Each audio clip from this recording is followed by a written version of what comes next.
And we're back for another episode of Crossroads Comedy Project. We're recording at the famed Comedy Off-Broadway. I am Josh Sardam, one of your hosts. And I'm Miss Shalash. And today, we've got a fantastic guest. This guy's been in movies. He's a game show host. He's on TV. This guy's been everywhere, but we're very happy to have Nephew Tommy on our show. Thank you.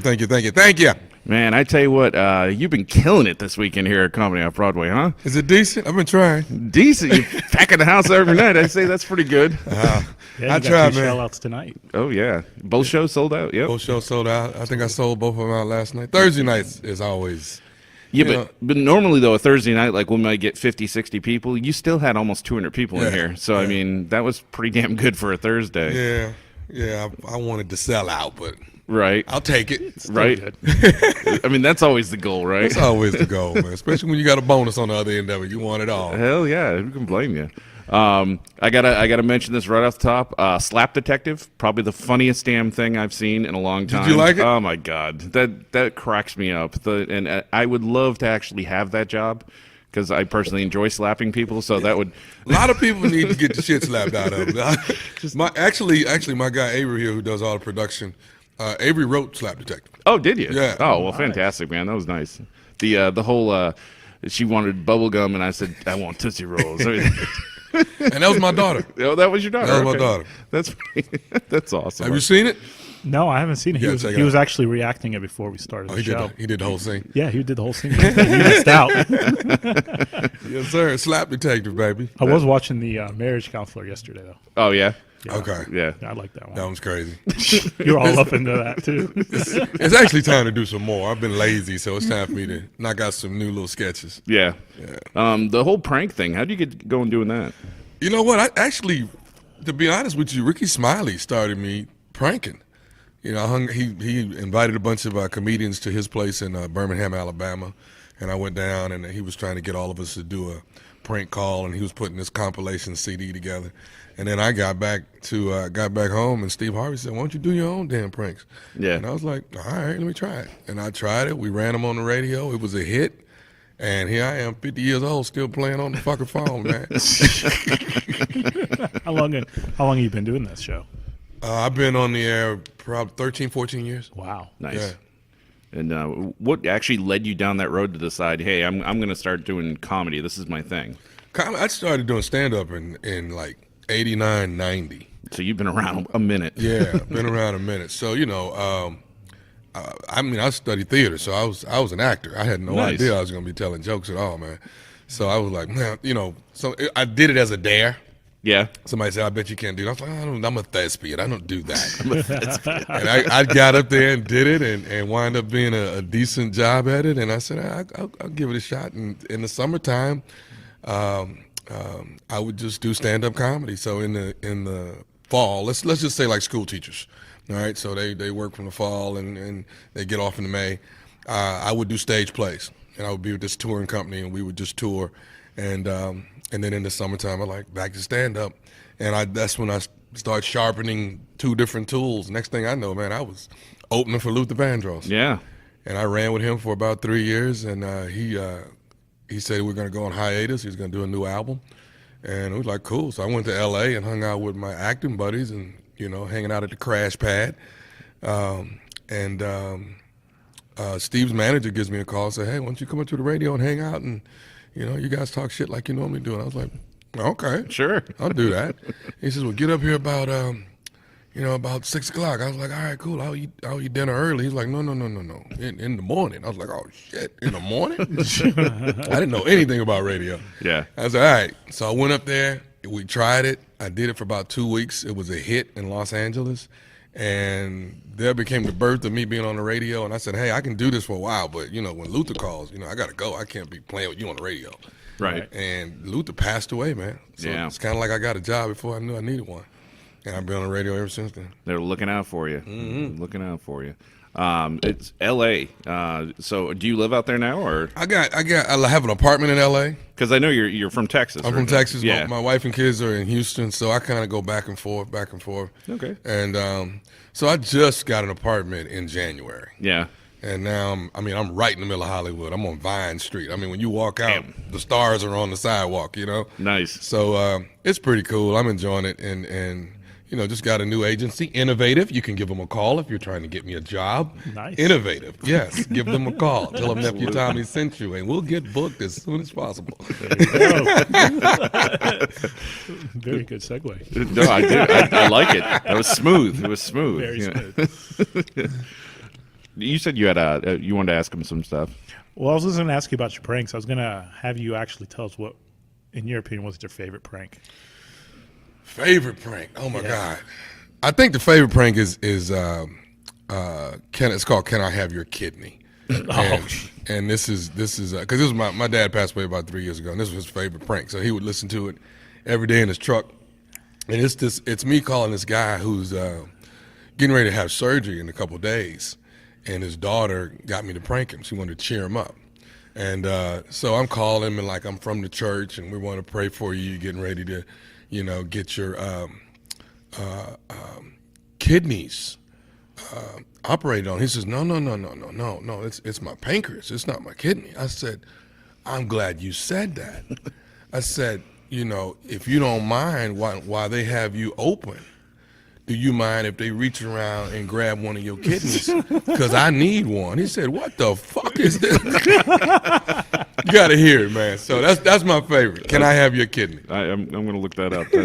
So does every one of your pranks, you actually know who you're pranking? Somebody usually calls you and says, hey, I got a friend, I got a buddy. I get emails. I get thousands of emails of people sending me, and I call. If you're wanting to prank him, I'll call you. You and I will put it together, and we'll figure out what's the best angle and direction for me to go get him without, you know, tipping him off that this is a joke. Okay. Well, we'll stay in touch then. Yeah. Let's get him good. Josh can do that.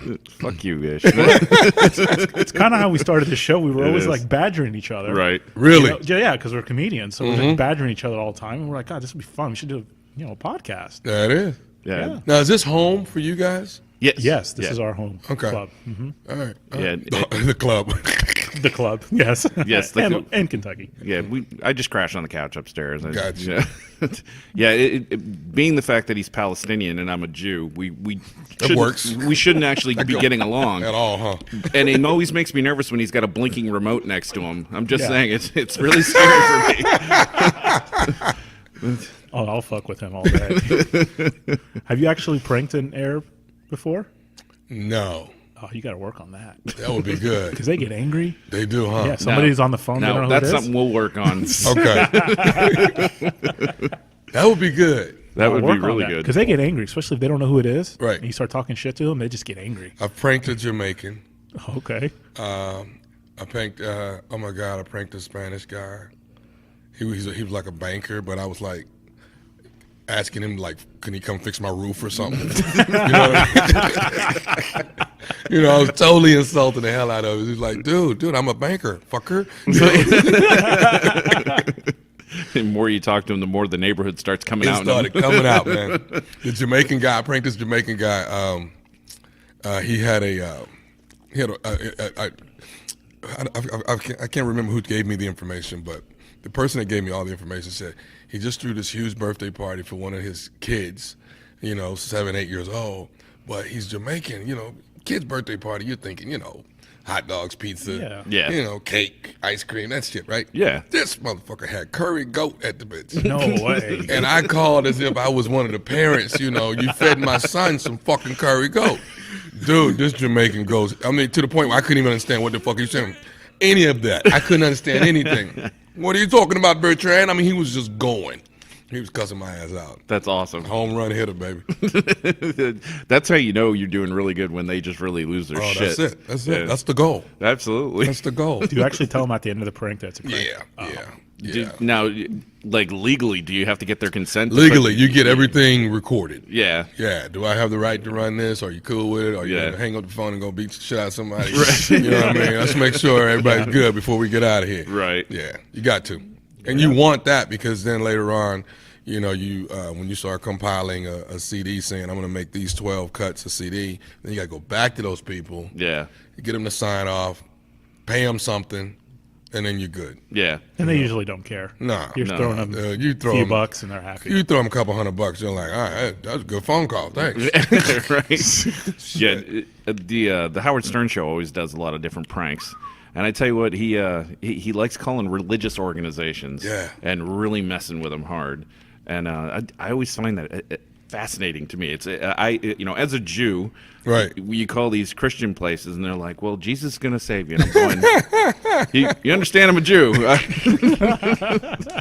That's like my manager's Jewish, man. His name's Daniel Paul. He's in LA. Hey, Dan, if you're looking. And I've been trying to figure out how to prank Dan's ass. So I've been laying in the cut. But I haven't had the opportunity to like get Dan's wife's number so I can call her, and then I can get all the information on Dan. Invisible string attached to a quarter and drag it across the carpet. It aggravates the crap out of you. You'll laugh your ass off watching a Jew crawl after that damn thing. No shit? Yeah, I do. I'll keep changing my pocket sometimes. I just start jiggling that shit. His ears just fucking perk up, man. Change? like loose change. Yeah. We're at the bar one night. And I was spinning a quarter. He was messing with me, and he had a quarter in his hand, and all of a sudden he just put it on the bar, and I looked at him, and he goes, "Were you just going to come over that bar?" I said, "You're damn right I was." I ain't not messing around. He is perked up. So is this home? I mean, I know it's home. You guys live here, but originally from here? I was, yeah. Yeah, I'm born and raised here. I was actually born and raised here in Lexington. Yeah, I'm from Connecticut. Okay. Yeah, I was in the military a long time, so I got bounced around everywhere. Yeah, what branch? Army. Okay. Yeah. I did 2 USO tours. Fantastic. Very nice. Where'd you go? I did Kuwait, Afghanistan, Saudi Arabia, Germany. Oh God, I can't call them all. Yeah. But the biggest part to me was I was on Air Force 2. Yeah. I was with the general. Nice. Oh, he was balling. Oh yeah. Then the second one was some bullshit. Yeah. We was in there. We was in a plane with just like a hull. And everybody strapped up against the wall. I was like, this is fucked up. I didn't sign up for this shit. Cargo carrier. Yeah, exactly. Yeah, I was gonna say. And I was with the first time I went. It was me, Robert Ory, Minka Kelly, who used to be on this TV show Friday Night Lights, and Jordan Sparks from American Idol. Yeah. So the second go round, guess who I'm with? What's the cats out of Louisiana? The Duck Dynasty guys. Oh, yeah, Lord. the Duck Commander and all them. What the hell were their names? So the two younger ones. Okay. Those two cats. Chase and snuff dipping, every fucking thing you could think of, man.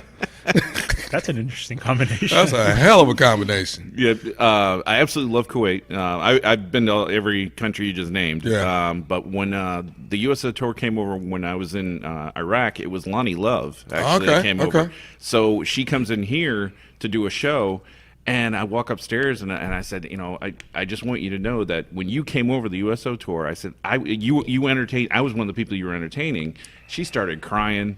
I mean, she's the sweetest lady. Yeah, Lonnie's good. Yeah, she's good people. And it's just it meant a lot to us to see you guys come over there. I mean, I ain't gonna lie, I was scared shitless though. Were you? Yeah, I was scared shitless because I could smell it when I landed. Yeah, you could smell it in the air, and I was like, "What is that freaking smell?" And then this guy, we get to first base. I mean, this is as soon as we get there, they put this helmet on me, and this fucking jacket on me, and they take me to this base and said, "We are gonna put you in your rooms.